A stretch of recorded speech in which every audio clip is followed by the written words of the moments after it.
America, Iran, Israel या युद्धामध्ये मोठ्या प्रमाणात महाराष्ट्राच्या शेतकऱ्यांचं पिकाचं नुकसान होताना आपण पाहतोय। जे आपण मोठ्या प्रमाणात एक्सपोर्ट क्वालिटी आपण विदेशात पाठवतो, मग भाजीपाला असेल, द्राक्ष असेल, कांदा असेल, तांदूळ असेल, अशा सगळ्या वस्तू आज जैन पेठीमध्ये मोठ्या प्रमाणात त्या ठिकाणी रांगाच्या रांगा त्या ठिकाणी लागलेल्या आहेत। मोठ्या प्रमाणात शेतकऱ्यांचं आणि राज्यातल्या व्यापाराचं नुकसान त्या ठिकाणी होते आहे आणि म्हणून या निमित्तानं राज्य सरकारने तातडीनं या मालाची विल्हेवाट लावून जे शेतकऱ्यांचं मोठ्या प्रमाणात नुकसान होत आहे, व्यापाऱ्यांचं नुकसान होतं, त्याची भरपाई देण्याच्या दृष्टिकोनातून सरकारने पावलं उचलावी। केंद्र सरकारशी याची भरपाई घ्यावी आणि राज्यातल्या शेतकऱ्यांना आणि व्यापाऱ्याला न्याय द्यावा, ही भूमिका आम्ही मांडली। कारण की या युद्धामध्ये मोठ्या प्रमाणात विदेशात जाणाऱ्या जे शेतपिकं आणि शेतीचा माल जो आहे तो आता सगळा थांबलेला आहे आणि मोठ्या प्रमाणात जे नुकसान होतं आहे त्याच्यामुळे मोठ्या प्रमाणात शेतकऱ्यांच्या आत्महत्या, लहान व्यापाऱ्यांच्या आत्महत्या महाराष्ट्रामध्ये वाढते आहे। हे सरकारच्या निदर्शनास आम्ही आणून दिलेलं आहे। सरकारने सांगितले की आम्ही केंद्र सरकारशी बोलतोय, आम्ही काहीतरी मार्ग काढतोय, अशा पद्धतीचं सरकारने थातूर मातूर उत्तर विधानसभेत दिलेलं आहे। दुसरं, आज राज्यातल्या शिक्षणाबद्दलची एक लक्षवेधी विधानसभेत सुरू आहे आणि त्याच्यामध्ये मंत्री सपशेल खोटं बोलताना आपण पाहतोय। स्थानिक स्वराज्य संस्थांच्या म्हणजेच पर्यायानं जिल्हा परिषद नगरपालिकांच्या शाळेमध्ये शिक्षक नाहीत। पूर्ण वर्ष त्या पद्धतीचं सरकारने काढलं। पवित्र पोर्टलच्या माध्यमातून आम्ही शिक्षक भरतोय असं सांगत गेलेत। एकही शाळा बिना शिक्षकी राही अशा पद्धतीचं खोटा माहिती विधानसभेत देताना आपण पाहतोय। माननीय कोर्टाने सरकारला आदेश दिलेले आहेत की शाळांमध्ये कंपाऊंड वॉल, स्वच्छतागृह हे सगळं असलं पाहिजे, शुद्ध पिण्याचं पाणी असलं पाहिजे। शाहू फुले आंबेडकरांच्या महाराष्ट्रामध्ये आज त्या जिल्हा परिषदांच्या शाळेमध्ये ही परिस्थिती नाही। बीजेपी आणि शिंदे सेना या सरकारच्या भांडणामुळे महाराष्ट्रातल्या पिढीचं नुकसान या सरकारच्या माध्यमातून होताना आपण पाहतोय। राज्य सरकारजवळ पैसे नाहीत। एकीकडे शेतकऱ्यांना कर्जमाफीचं गाजर दाखवून त्यांची मतं घेतलीत, पण सरकारजवळ शेतकऱ्यांचं कर्ज माफ करायला पैसे नाहीत असं सरकार सांगते। शिक्षणासाठी पैसे नाहीत असं सरकारजवळ परिस्थिती आहे। कर्मचाऱ्याचे पगार ओव्हरड्राफ्ट करून दिले जातात आणि महाराष्ट्रामध्ये भूमाफिया जो मोठ्या प्रमाणात तयार झालेला त्याच्यामध्ये सत्ता पक्षाचीच लोक आहेत। मीरा भाईंदरमध्ये तर त्याचं एक मोठं उदाहरण आहे की लाखो कोटीचं स्टॅम्प ड्युटी घोटाळा त्या मीरा भाईंदरमध्ये सत्ता पक्षाकडून केलं जाते। सगळ्या रिपोर्ट आल्यात, कारवाई केली जात नाही। राज्याची तिजोरी लुटली जाते, एकीकडे राज्याची तिजोरी खाली पडलेली आहे आणि सत्ता पक्षाकडून ती लुटली जाते, अशा पद्धतीचं चित्र आहे।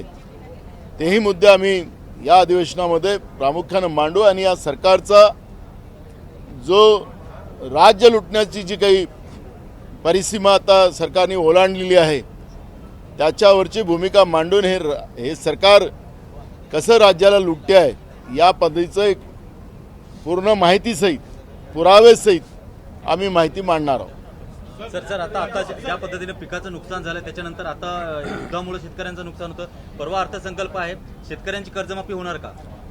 बघा, आता मुख्यमंत्र्यांनी अनेकदा बाहेरही सांगितलेलं आहे की आम्ही करतोय, पण त्याच्यात अबकड अशी त्यांनी एक भूमिका मांडली। सरकार शेतकऱ्यांची संख्या कमी करायला लागलेली आहे, सरसकट कर्ज माफ करायची घोषणा केली, पण आता सरसकट नाही आणि म्हणून त्याच्यामध्ये सरकार अजून किती खोटं बोलेल हे आज मला काही त्याच्यात सांगता येणार नाही। परवाचाच आता राज्याचं बजेट आहे 6 तारखेला, त्यामध्ये सरकारचा खरा चेहरा पुढे येणार आहे. आत्ताच 11,000 कोटीच्या पुरवणी मागण्या परवा सरकारने मंजूर करून घेतल्यात. त्यामुळे राज्य सरकार हजारो कोटीच्या पुरवण्या मागण्या मागतोय आहे. याचाच अर्थ हे सरकारच आर्थिक डबघाईस आलेलं आहे असं चित्र आहे. त्यामुळे 6 तारखेचे बजेटची वाट आम्ही बघतोय.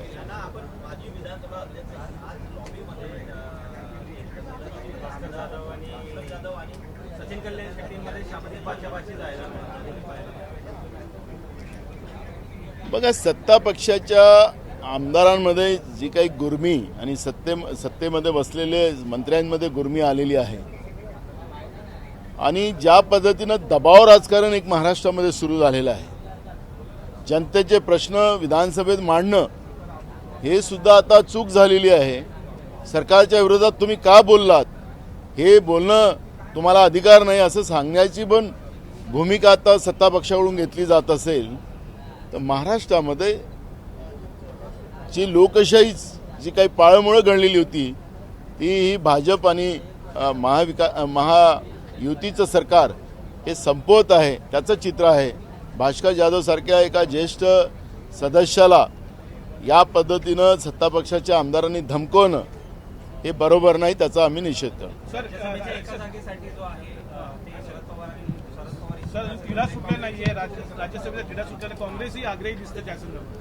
बघा, आमचा राज्यसभेचा निर्णय हायकमांड घेत आहे. आज त्याच्यातला निर्णय येऊन जाईल. पवारसाहेब ज्येष्ठ आहेत,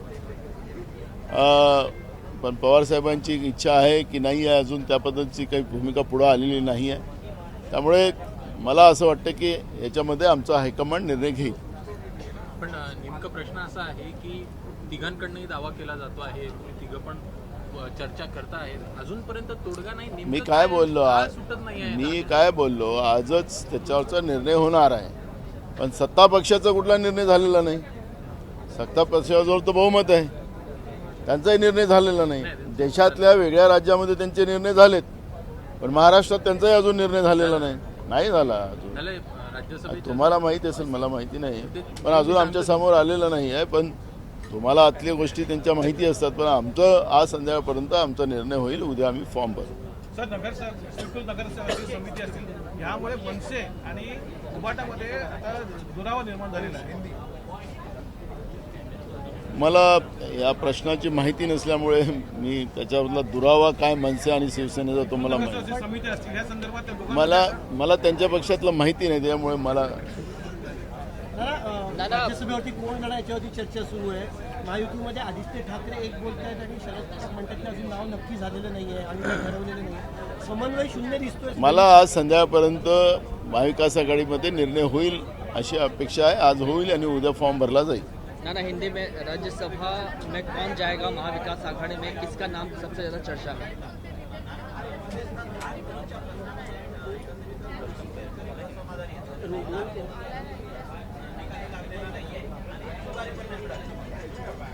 धान उत्पादक शेतकऱ्यांवर सातत्यानं अन्याय करणारं महाराष्ट्रातलं हे फडणवीस सरकार आपल्याला पाहायला मिळते आहे.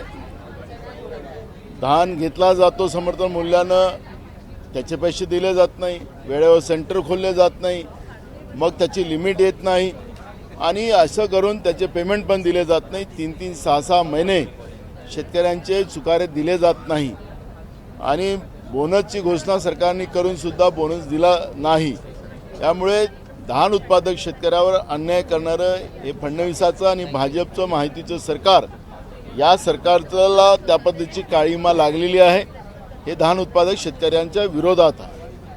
काँग्रेसचा दावा अजूनही कायम आहे का राज्यसभेच्या जागेवर? बघा, मी तुम्हाला मगाशी सांगितलं की हायकमांड काँग्रेसचा निर्णय करतोय राज्यसभेच्या जागेचा, त्याच्यामुळे आज त्याच्यावरचा निर्णय होईल असं अपेक्षित आहे. आम्हाला विचारलं गेलं, हाईकमांड निर्णय घेईल. महाविकास आघाड़ी की तरफ से राज्यसभा की सीट किसे दी जाएगी? कांग्रेस के अंदर खाने किसी नाम को लेकर चर्चा चल रही है क्या नाना? अभी कुछ नहीं है चर्चा, क्योंकि हमारा तीनों की संख्या लेकर हमारा बहुमत बनेगा, इसलिए तीनों दलों के नेता एक साथ बैठकर इस पर चर्चा कर रहे हैं. आज शाम तक हमारा राज्यसभा का नाम फाइनल हो जाएगा. दावेदारी पेश कर रहे हैं आप?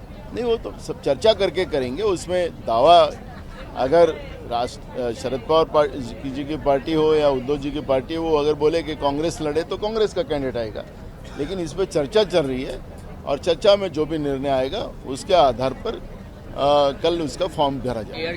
एयरक्राफ्ट जो एक्सीडेंट का जो रिपोर्ट आता है, वो रिपोर्ट आई, उस रिपोर्ट को लेकर रोहित पवार ये कह रहे हैं कि रिपोर्ट महज खानापूर्ति है, उसमें कई सारे फ्लॉज हैं। नहीं, वो एक घातपात है। अजित पवार का जो विमान दुर्घटना जो हुई है वो घातपात है, वो स्पष्ट हो चुका है। डीजेसी ये सब बातें छुपा रही है। आपने देखा होगा कि जो वीडियोस हमको उस समय आए जहाँ के प्रत्यक्षदर्शी लोगों ने लिए थे, तो जो विमान था वो कोई पेड़ को टकराया नहीं था, क्लियर था। और जिस तरह से ये घटना हुई है, जिस तरह से छुपाने का काम केंद्र सरकार कर रही है, राज्य सरकार कर रही है, ये इसका मतलब ही एक घातपात है। क्यों नहीं एफआईआर दर्ज किया गया है? एक्सीडेंट हो गया है तो उसका एफआईआर क्यों दर्ज नहीं किया गया है? तो मुख्यमंत्री एक बता रहे कि हम लोग इंक्वायरी कर रहे हैं, तो फिर एफआईआर दर्ज क्यों नहीं किया? तो इसका मतलब ही है कि सरकार कुछ बात छुपा रही है। जिस तरह से रोहित पवार उस बात को बार बार दोहरा रहे, उस परिवार का सदस्य दोहरा रहा है, तो सरकार ने इसके ऊपर ध्यान देना चाहिए। राज्य के उप मुख्यमंत्री पद पे रहने वाला व्यक्ति सुरक्षित नहीं है तो राज्य के जनता ये सुरक्षित है क्या? ये प्रश्न इस से सामने आ रहा है। रोहित पवार की महाराष्ट्र में कोई सुन नहीं रहा है और इसीलिए अब जो विपक्ष के नेता हैं लोकसभा में, राहुल गांधी, उनकी तरफ उनकी जो है उम्मीदें लगी हुई हैं। वो कह रहे हैं कि राहुल गांधी से मैं मिलूंगा, राहुल गांधी से विनती करूंगा कि लोकसभा में इस मुद्दे को उठाएंगे, बिल्कुल उठाएंगे राहुल जी, क्योंकि इस तरह की घटना हुई है और घातपात हो और जिस तरह से बातें सामने आ रही है, तो राहुल जी इस बात को उठाएंगे।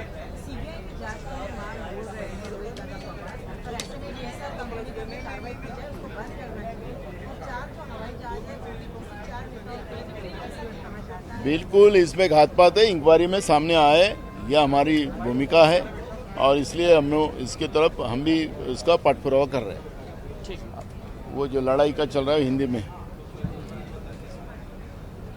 अमेरिका, इजराइल और ईरान का जो युद्ध शुरू है उसमें महाराष्ट्र के किसानों का बहुत बड़े पैमाने में नुकसान हो रहा है, फसलों का नुकसान हो रहा है। जो माल हम लोग बड़े पैमाने में एक्सपोर्ट किया जाता था, उसमें प्याज है, अंगूर है, बहुत सारी चीज़ें हैं, चावल है, वो भेजा जा रहा था, लेकिन वो JNPT में वो बड़े पैमाने में वहाँ पे डम होके पड़ा हुआ है और वो भूमिका हमने सरकार के सामने रखी। सरकार ने तुरंत उस किसानों को न्याय देने के लिए, व्यापारियों को न्याय देने के लिए भूमिका लेना चाहिए। सरकार की तरफ से जवाब आया कि हम लोग केंद्र सरकार से बात कर रहे हैं और केंद्र सरकार के माध्यम से हम कुछ तो भी रास्ता बनाएंगे। महाराष्ट्र में सबसे ज़्यादा किसानों की आत्महत्या हो रही है, लेकिन इस युद्ध से आज और महाराष्ट्र का किसान संकट में आया है और इसलिए सरकार ने किसानों को और व्यापारी को मदद करना चाहिए, ये भूमिका हमारी है।